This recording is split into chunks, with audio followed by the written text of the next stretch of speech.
Hello, let's talk about feminism today. This is Unfiltered with Dia, where we get to talk and learn.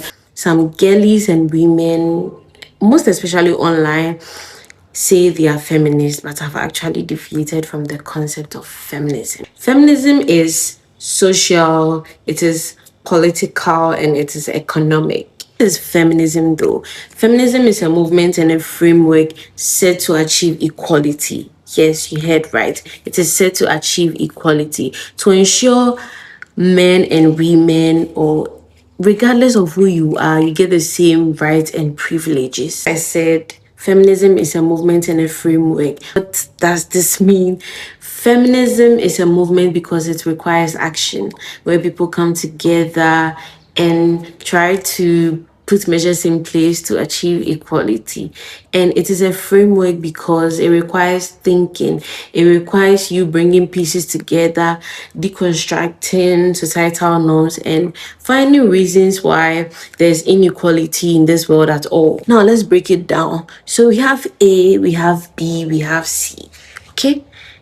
Let me go get my illustration. I'll be back. To illustrate the concept, well, I've made this. Well, I have A, I have B, and I have C. So A is a human being. Yeah, we are all human beings, whether male or female. And we have B. B is a man. And we have C. C is a woman. Yes. So basically, B and C is equal to A. B is equal to C is equal to A. Men and women are all human beings. So, well, the fundamental aim of feminism is to achieve equality between men and women, not to turn women into men, because what a man can do, a woman cannot do. Well, you may find a shirtless man on the street, but you, the woman, you can't be shirtless on the street. As I said earlier, feminism is both a movement and a framework, and you need both. If you are a feminist, you need both. One, you need to be logical, and two, you need to take action.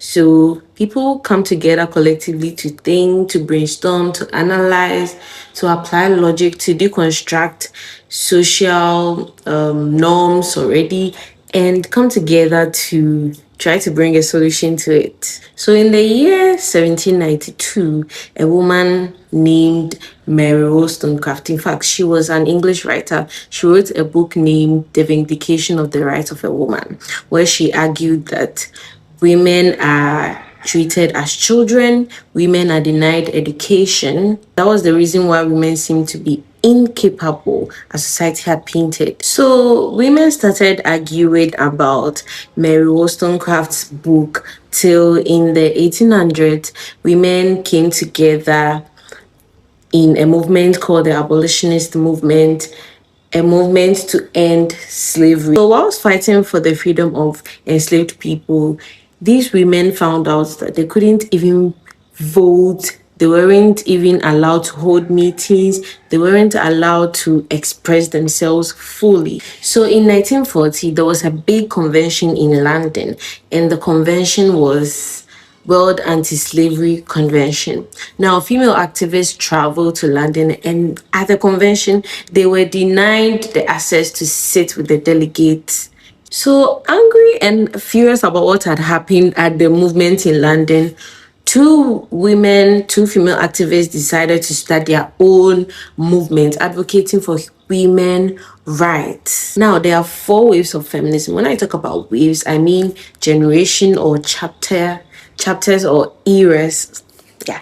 So we have the first wave, we have the second wave, we have the third wave, and we have the fourth wave. Now, the first wave. The first wave was about basic human and legal rights. Now, as I mentioned earlier, women were hindered the right to vote, to fully express their opinions. So this first wave was to push women to be in equality with men, to have full access as men have full access in society. Yes, that's the first wave. Now the second wave. The second wave is called the housewife wave. Now, the first wave was achieved. The aim of the first wave was somehow achieved.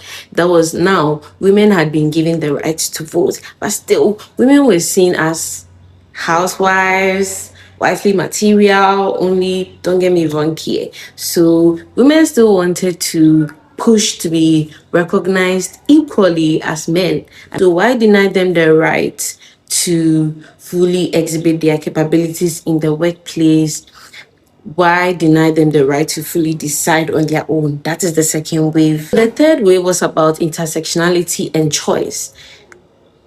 Initially, this whole movement was centered on white women and middle class people. So the third wave was to focus on women of different race, and yeah. So instead of white women centered movement, it realized that different women have different experiences. So we don't box this fight or box women experiences into one thing and fight that fight. Final wave is digital action, and this is the most popular because it is the recent wave. It is currently happening. Now you see people body shaming people on social media, and they are called out by women defending women standing for women speaking against abuse, sexual assault, and what have you. So, how was class? We continue talking about different types of feminism some other time. But for the meantime, don't forget to like, don't forget to subscribe, don't forget to hit the notification button. So before you say you're a feminist, just know the basics. Bye.